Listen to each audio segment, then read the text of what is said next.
if you don't pay for a product, you do become the product. Hello, everyone, and welcome to Caveat, the CyberWire's privacy, surveillance, law, and policy podcast. I'm Dave Bittner, and joining me is my co-host, Ben Yellen from the University of Maryland Center for Health and Homeland Security. Hello there, Ben. Hello, Dave. On this week's show, Ben looks at a plan congressional Democrats are cooking up for Section 230 of the Communications Decency Act. I've got the story of a clever technique police officers are using to prevent being live-streamed. And later in the show, my interview with Ameesh Divatia from Baffle on whether it's time for a national privacy referendum. While this show covers legal topics and Ben is a lawyer, the views expressed do not constitute legal advice. For official legal advice on any of the topics we cover, please contact your attorney. And now some reflections from our sponsors at KnowBe4. What's a policy? We've heard a few definitions. Some say it's an elaborate procedure designed to prevent a recurrence of a single non-repeatable event. Others say it's the way that the suits play CYA. Still others say it's whatever happens to reside in those binders the consultants left behind them right before they presented their bill. How about a more positive approach? As KnowBe4 can tell you, better policy means better security, and getting the policies right is a big part of security. So is setting them up in ways that your people can actually follow them. We'll hear later in the show about how you might approach policy. All right, Ben, let's dig into some stories. What do you got going on this week? So my story comes from the website protocol.com, and it is about congressional Democrats' plan to limit Section 230 of the Communications Decency Act. So this was a bill that was introduced in the Senate by Senators Warner, Hirono, and Klobuchar, sort of spanning the ideological spectrum of congressional Democrats. Senator Hirono is one of the more progressive members. Klobuchar is sort of in the middle, and Senator Warner, at least among Democrats, is on the more conservative side. And they introduced a comprehensive bill called the Safe Tech Act, which I assume is an acronym. Count on it. Yes, I was not able to figure out what that acronym stood for. Right. By press time today.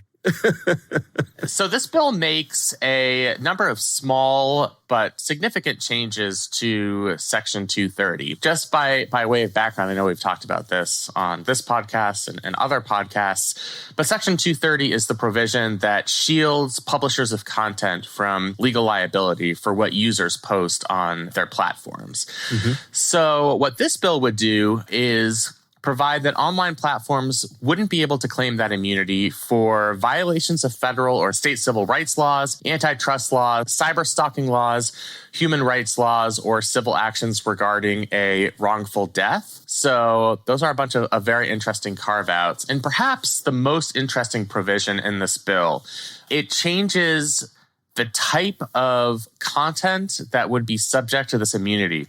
So what the language of the Act says now is that no provider or user of an interactive computer service shall be treated as the publisher or speaker of any information, emphasizing that word, provided by another information content provider.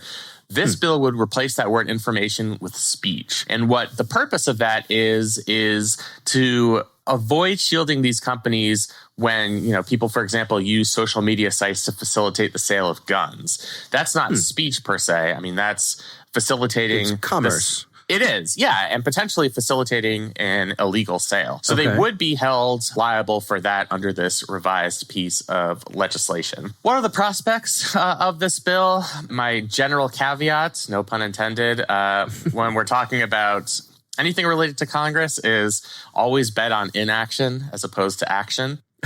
Right. I think this is the starting point for what could be the negotiation around a more comprehensive piece of Section 230 reform. I think one of the things we've talked about is how each political party has its own problems with Section 230. So the progressive side, represented by the authors of this bill, think that these platforms don't do enough to restrict content. They think that they're facilitating harmful conduct. We talked about the illegal sale of firearms, but all other types of illegal content. They believe that advertisers aren't facing proper restrictions. So there was an incident where one advertisement that was posted on Facebook had racist undertones that potentially could have violated, the way it was posted could have violated federal civil rights laws. That would no longer be subject to a liability shield if this bill were to pass. pass. So that's sort of the progressive Democratic critique. The Republican critique is that these companies have too much power to restrict content. They are biased against political conservatives. They're shutting down free speech, and they should be held liable for these content moderation decisions. And so there's this conservative pushback against Section 230 as well. So I think the best way to look at this piece of legislation is this is sort of the opening bid on the part of the Democrats. This is what we would like to do to curtail the scope of Section 230. And, maybe we're willing to hear what the Republicans want to do, and maybe we can meet somewhere in the middle. So that's my general perspective on this.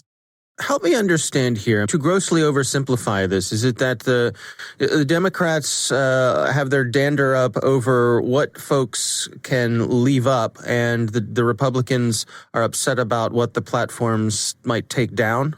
In an extremely general sense, I think that's absolutely true. And, we can see that reflected in the political dialogue over the past several years. I mean, Democrats have talked about how social media sites haven't done a sufficient job policing false information, abusive practices. And Republicans have complained about deplatforming, cancel culture, taking President Trump off of Twitter, silencing conservative speech, using algorithms to suppress conservative stories like the one during the election season about Hunter Biden. So I think it is reflective of their general critiques of the law. Does that have anything to do with Section 230, though? I mean, a platform deciding to pull something off, that's different than what my understanding of 230, which is that it shields them from the things that might be posted. Yeah, the critique, to be honest, doesn't really make much sense. In fact, if Section 230 were curtailed, then these platforms would certainly take down far more content than they already do because they'd be incessantly concerned about being sued. Mm-hmm. I think the critique is more kind of a gut Trumpian critique saying it's not fair that these people are being shielded from liability when they're also silencing our voices, and they're upsetting us, so we want them to be able to be sued. I mean, I think that's kind of the nature of it. Sort of a both sidesism sort of thing. Yeah. I think there's certainly a legitimate critique you could make about content moderation practices and whether it is good policy on the part of these platforms to limit certain types of speech. But I agree with you that it doesn't, at least in my understanding, actually relate too much to Section 230, whereas this bill really would make substantial changes to Section 230 for better or worse. Where does it go from here? So my guess is that this will lead to a series of committee hearings. The Senate is now controlled by Democrats. Senator Warner is now the chair of the Senate Select Committee on Intelligence. So, this is the type of thing where I would expect to see at least informational hearings on this legislation, testimony from experts, including representatives of the tech companies. We know that particularly Twitter and Facebook have been more open about potentially reforming Section 230. So I'd be interested to see if they drag Zuckerberg back up on Capitol Hill to get his take on this. And then we're still a long way from this type of thing being enacted into law. It has to go through the sausage making of legislation. And if I put on my crystal ball, I still doubt that this bill, even, in a slightly modified form, would become law, at least in this session of Congress. But I suppose you never know. But this is just the first step. Right. And it's sort of the opening salvo in laying out what the Democratic priorities are as it relates to Section 230. Mm-hmm. I appreciate your learned cynicism when it comes to this. I know. Sometimes I feel like I'm too cynical, and then I watch, 5 minutes of C-SPAN and realize maybe I'm not cynical enough. So, right. Yeah. All right. Well, it's an interesting story. We'll have a link to that in the show notes, as always. My story this week is weird. It's great, is what it is. Kind of delightfully weird. This is a particular telling of this story comes from Vice News, written by Dexter Thomas. Let me lay out what happened here. There's a gentleman by the name of Senate Devermont, who is a Los Angeles area activist. Seems like perhaps a bit of a gadfly when it comes to covering the police. Mm-hmm. And I mean that in a, descriptive way as opposed to a judgmental way. But he went into the police station to request some information about some interaction that he'd had with a police officer. And while he was interacting with the police officer who was helping him with his requests, the police officer noticed that Mr. Devermont was live streaming their interaction. Now, Ben, as we know, it is well within a citizen's right to film the police while they're working, while they're doing in the course of their interactions. That is something that we're allowed to do. It's protected, right? Yes, absolutely. So this gentleman is live streaming the police officer, and the police officer is not happy about that. Officer Billy Fair, Sergeant Billy Fair is the officer, and he asks how many people are watching this, and Devermont replies, enough.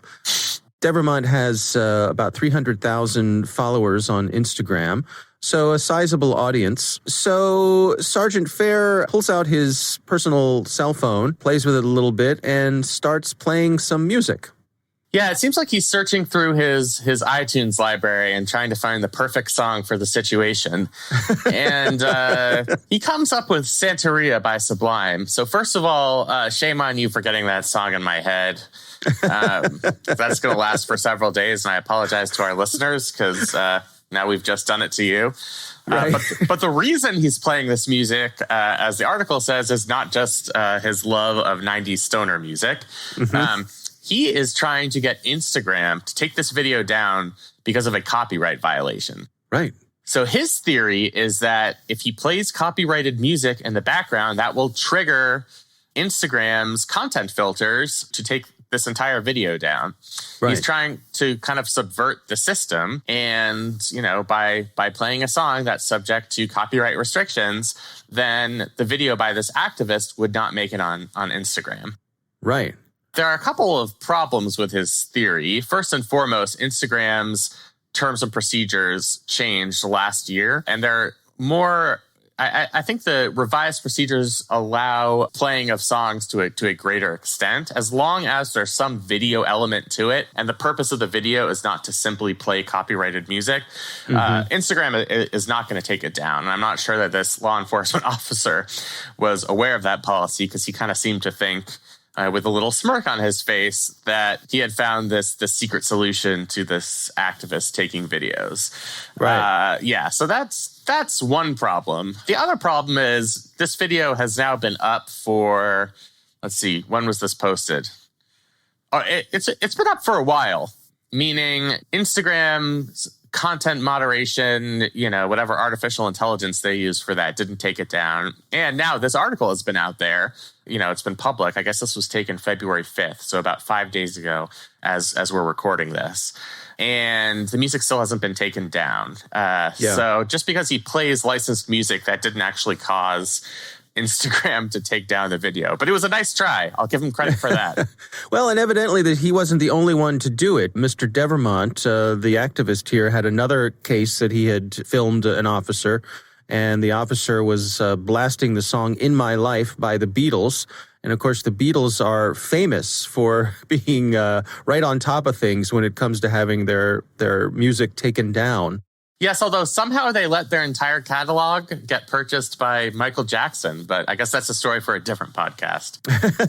So I guess this tactic is making its way around police officers, and they're trying this. And if nothing else, it's annoying to try to have an interaction with a police officer who's on duty, and the police officer just starts blasting loud music because they don't appreciate what you're doing. That seems, I don't know. Not nice. Rude. Yeah, I mean, the law enforcement officer was being kind of intentionally dismissive. And when he started playing the music in the video, the activist kept saying, like, hey, I want to talk to you about this. And the guy wouldn't respond. And he was like, I can't hear you. Of course, because this loud copyrighted music was playing.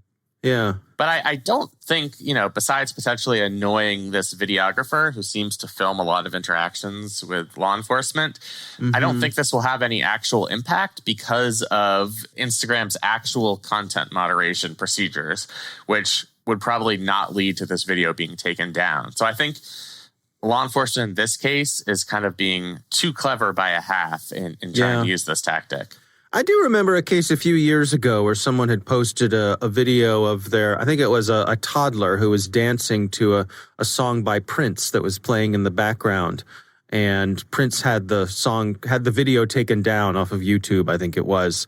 And, got some blowback from that of people saying, really, Prince, really? I mean, it's a toddler who's moved to dance by your music, and you can't, So it seems as though the platforms are kind of moderating their view on this. And I think also as time goes on, a lot of the rights holders are moderating their view, and they're seeing that, there's promotional value to this. And you don't want to just be seen as the bad guy who, takes everything down no matter what. It's sort of shooting yourself in the foot. It's interesting here that the Beverly Hills Police Department did email a statement to the folks' advice, and they said, the playing of music while accepting a complaint or answering questions is not a procedure that has been recommended by Beverly Hills Police Command staff, and the videos are currently under review. As well, they should be. That is such a funny statement because it's saying absolutely nothing and just like using this passive voice. Whereas, this is not allowed by whomever, and we're looking into it. Mistakes were made. Yeah, mistakes were made by some. Not going to say who, but so they are trying to keep a good PR angle here. Yeah, I think you're right that. And this story obviously doesn't really relate to the artists themselves. I have no idea if Sublime even still exists or how carefully they protect their copyrighted music material.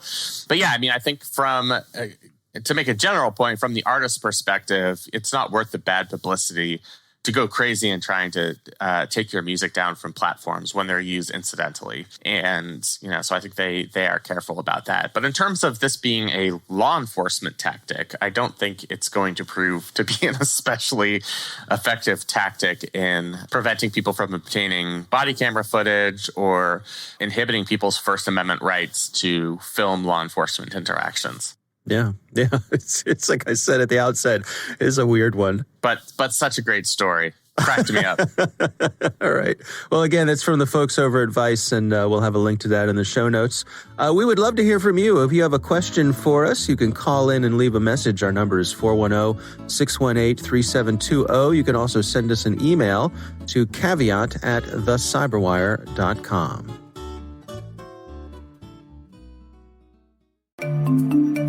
And now we return to our sponsor's point about policy. KnowBe4 will tell you that where there are humans cooperating to get work done, there you need a common set of ground rules to ensure that the mission is accomplished, but in the right way. That's the role of policy. KnowBe4's deep understanding of the human dimension of security can help you develop the right policies and help you train your people to follow them.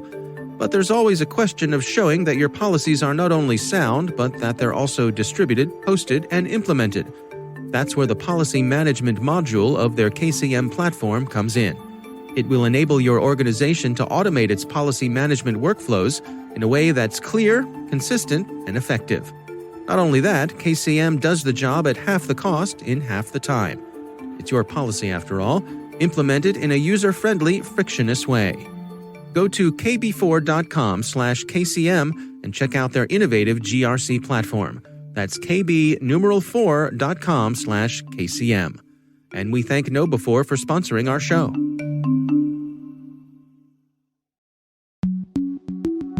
All right, Ben, I recently had the pleasure of speaking with Ameesh Divatia from Baffle, and he has the notion that it may be time for a national privacy referendum.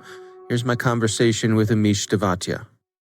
It's amazing how privacy has suddenly become almost a fundamental right? I'm sure you saw all the outrage very recently about WhatsApp changing its policies or attempting to change its policies and the absolute backlash that they received. So just a simple example of how everybody thinks that privacy is their God-given right and it has to be protected at all times. I mean, do you think that this is sort of people catching up, waking up? I mean, it seems like certainly for the past few years, we've seen, when I think about social networks, that they've been running rampant, sort of gathering up all of our information willy-nilly. Yes, that's true. And I think, there's various adages used for this, but I think one of them that actually rings true in this case is if you don't pay for a product, you do become the product. So the fact that you don't pay for a social networking service means that whatever you are doing is going to be monetized by that social network or even a commercial entity if it's just even one of your vendors, somebody you buy things from. So it is definitely something that is becoming very central to how people do business. And it's also becoming very important for them to realize that they are being used as an asset. Nothing is free. Yeah, we've had GDPR come to the European Union, and here in the U.S., California has had the CPRA. Where do you think we're headed next? Do you think we might see something on a national level here in the U.S.? Absolutely. I think we are going to see something at a national level. The timing of that is really dependent on a lot of other things that are going on, as we all know, and from a political perspective. But as I'm sure you know well, there's more than 30 bills that have been introduced in Congress, and they're being actively debated, or they will be actively debated over the course of this year. If anything, we are a little bit late in getting there. I think the expectation was that this would happen a lot earlier. What about the big players in the space? I'm thinking about organizations like Facebook and Google. Again, some of these big social networks and platforms that are in the business of gathering up this data. It seems to me like, they're not going to change their ways easily. There's going to be a lot of pushback from them, and they're large companies who can pay for a lot of good lawyers. That is true, but I think they also understand that there is two sides to this equation, right? While the fact that they have all of that data is a wonderful asset, they understand the liability aspect of it. And of course, compliance regulations are making it more of a monetary issue as far as fining them and all of that. But I think they really understand that there is a moral responsibility. And more importantly, if they do the wrong thing, case in point, all WhatsApp was trying to do is share information with Facebook. There's a massive backlash. They understand that they have that responsibility. So I'm not sure if they're going to push back as hard. I think what they will push on is to make it more homogenous across the country so that they don't have to worry about every state trying to create their own regulation. So I think they'll be supportive of that effort to make it more at a national level. Now, do you suppose we could see something on a global scale? I mean, I'm thinking about how we have international standards for things like human rights, and many nations sign on to them and agree with them. Not everyone does, but those are things that have been worked on over the years, and they're standards when it comes to those sorts of things. Is there a possibility that we could see global standards when it comes to online privacy? I think we will, but one step at a time, right? I think every nation still is grappling with this. There's only a few that have, obviously GDPR is probably the furthest along as far as geographical impact is concerned. It's all across the EU. Brazil has the regulation, so does Singapore and Australia and a couple other countries. There's a lot of them that are still underway, right? India is still underway. US is absolutely still underway. So I think it will start happening and it will start becoming pervasive, but the global standard is definitely a ways away in my mind. What about this notion of perhaps having some sort of national privacy referendum? And is that a possibility? Is that a practical thing that could happen? I think it is absolutely practical because if the laws are more homogenized and the laws are easier to understand, it becomes easier to enforce them. And if it becomes easier to enforce them, it also becomes easier to adopt them from a technology perspective, right? The technology vendors are looking to do as much as possible to protect the data, but they also want to make sure they don't have to do custom implementation based on the geography. So I think it does make it easier for them to provide the support that's needed to technology companies trying to adopt these regulations. And it also makes it easier for enforcement if it is at a national level. How do you respond to the argument that regulations like these may be easier for the larger companies to implement? Again, they have the resources to do so, but it could be a barrier for smaller companies who want to enter the space. These regulatory standards could be burdensome to them. I think on the face of it, it will appear like that, but that's exactly where the process of actually enacting them will play out. I mean, you've just looked at what's happening with California, right? CPRA has been enacted, but it won't go into effect until 2023. So it is still 2 years out. So it gives enough time for both the legislative process and the judicial process to negotiate it so that they can come up with the right set of requirements that can be I wouldn't say easily implemented, but implemented without a lot of pain.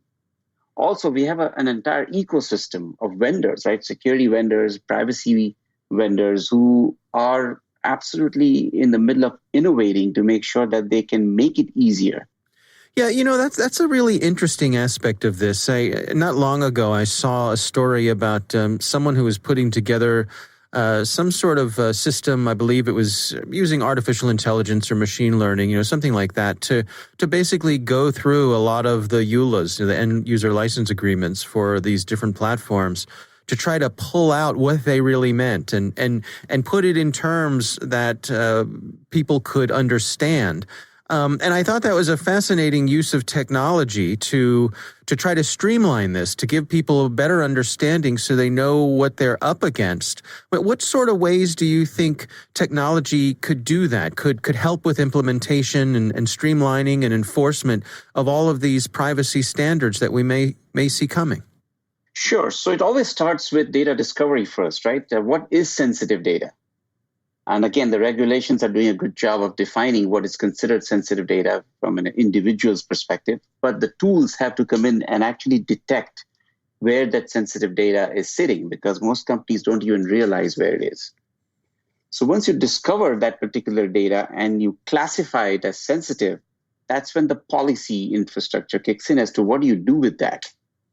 So, for example, in some cases, you may want to just completely mask that data to be never used again, like a social security number. Or you may want to protect it in such a way that it can be processed downstream. So once that has happened, so think of it as a pipeline. So discovery, classification, and then storage. So you have to store it in a protected manner. And then finally, processing. So in the last stage, it is possible now with technologies known as privacy-enhanced computation or privacy-preserving analytics to actually process that data downstream without revealing the contents of that actual record or actual information. So that's how the technology industry or the ecosystem is actually addressing that. To be able to do this, to be able to collect data but still be responsible about it. And this is what every company will have access to, especially when they go into cloud infrastructure.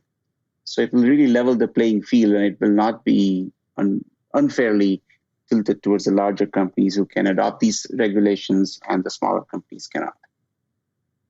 Yeah, that was actually, you lead to my next question, which is, is this an opportunity for companies to provide these sorts of services so that folks can have turnkey ways to make sure that they are meeting the requirements of the regulations and also doing right by their customers? I think there is. And I think this is where cloud providers play a very big role, right? Because of the fact that, much like the laws have to be homogenized, the infrastructure needs to be homogenized as well so that these tools can work seamlessly. And that is well underway. There will be some burden to that. I don't think a small doctor's office will be able to automatically comply just because they can buy some software and put it on their server. They may have to go to a service provider's cloud, which makes it easier for them to adopt these tools. The good news is, given the pandemic, a lot of these, call it data transformation and cloud migration, has actually been accelerated by it. And that is an opportunity to actually adopt these new tools and comply in the process to make sure they can win their customers' trust. That's really what it's all about at the end, right? Privacy is about winning the customer's trust. Yeah, it seems to me like by prompting people to move to things like cloud services, I mean, you may get them to come to cloud services to meet these regulatory standards and so forth. But at the same time, in doing so, a whole lot of other things about their systems are going to be better. They're going to be able to take advantage of some of the security things and the backup things, all those sorts of things that come with moving things to the cloud. And this gives them the impetus to do so, to stop lagging, to stop putting it off. Exactly. It is all part of that overall digital transformation theme, which was already underway. The pandemic just accelerated it. Yeah, absolutely. Again, I just wanted to emphasize the fact that, privacy has suddenly become very, very personal. Every individual considers that a right more than anything else. And it is time for the government or the legislation to actually catch up and make sure that they enact the right kind of security laws. Security laws are best enacted at a centralized level because it makes it easy to enact them. But enforcement will have to be local. So the states will have to step up to enforce them. And I think that's where we'll achieve this happy medium where consumers are willing to share their data, knowing fully well that the data collectors will be very, very responsible about them. Because if they're not, their business will be adversely affected. It's no longer security, and as a consequence, privacy is not just a necessary evil, right? It's a competitive differentiator. If you take care of your data, you will get more business from your customers. All right, Ben, what do you think? Can I get on my soapbox for just a minute? Absolutely. So first of all, I certainly thank the guest. It was a provocative interview. I thought it was really interesting.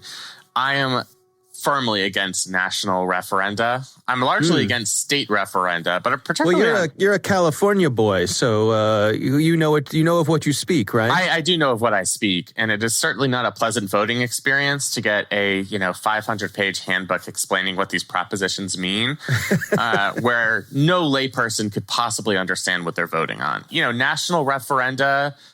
First of all, we don't have a national voting system in this country. There are no national elections. They're all administered at the state level. The only national office is the office of the president, and that's determined through the Electoral College, which is done at the state level. So we just don't have that infrastructure in place to even have that referendum.